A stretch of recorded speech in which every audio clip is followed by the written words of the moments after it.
শ্রীভূমি রাতাবাড়িতে একটি চাঞ্চল্যকর ঘটনা।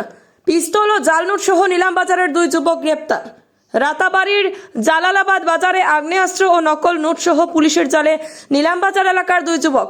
গোপন সূত্রের তথ্যের ভিত্তিতে জালালাবাদ বাজারে পুলিশ বাহিনী নিয়ে অভিযান চালিয়ে নিভিয়া পুলিশ ফাঁড়ির ইনচার্জ সুবিমল নাথ আগ্নেয়াস্ত্র ও জালনোট সহ দুজনকে করায়ত্ত করেন। ধৃতরা মোটরসাইকেলের সিটের নিচে দেশি তৈরি একটি 9mm পিস্তল সহ 48,000 টাকার জাল নোট লুকিয়ে রেখেছিল। উদ্ধার হওয়া পিস্তলটিতে একটি সজীব বুলেট ছিল বলে পুলিশ সূত্রে জানা গেছে। ধৃতরা হলো আবিদুর রহমান বয়স 28 এবং আনোয়ার হোসেন বয়স 29। দুজনেরই বাড়ি নিলামবাজার থানা এলাকার তালতলা গ্রামে। প্রাথমিকভাবে অনুমান করা হচ্ছে ধৃতরা জাল নোট, মুদ্রা চক্র ও অবৈধ অস্ত্র পাচার চক্রের সঙ্গে যুক্ত থাকতে পারে। ঘটনাকে ঘিরে এলাকায় ব্যাপক চাঞ্চল্য ছড়িয়েছে।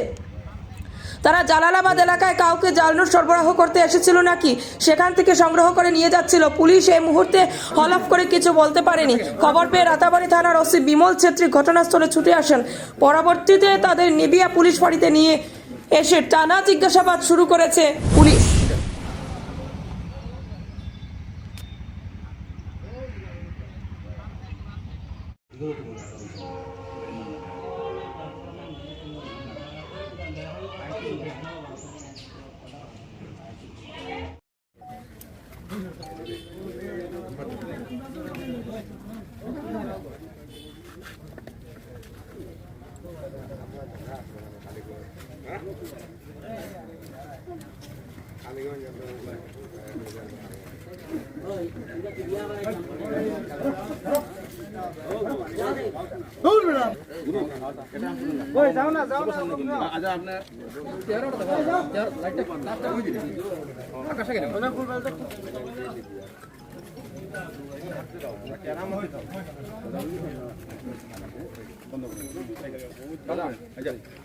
বন্ধ